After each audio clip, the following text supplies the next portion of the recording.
So, seryoso talaga ako. Ay, gusto ka bakit ka? Kaya niyo po lumaban? Kaya ko, bakit?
Papa Joms.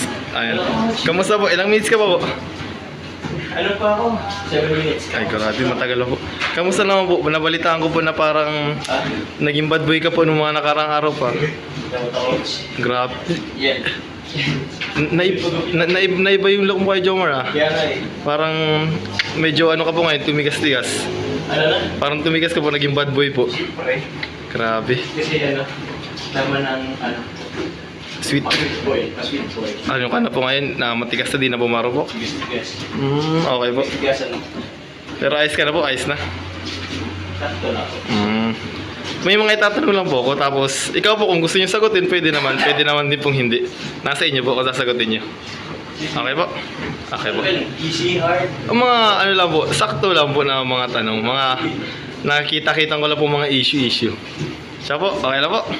Nakamulan sa issue po siya. Ano lang po, nag-curious lang po at grabing Jom Carp eh. Sige. Ano lang po, first question ko lang po. Sa tingin niyo po, okay lang po na kung sakali na may ibang magkagusto kay Carla, okay lang po sa inyo? Grabe yan, hard to get. Ay, sorry po, binibigla po dapat eh. Grabe. Ano, coach? Kung okay lang po sa inyo na may ibang magkagusto si kay Carla, papayagan niyo po na pumasok sa buhay niya or hindi? Ay, gusto ka ba kay Carla?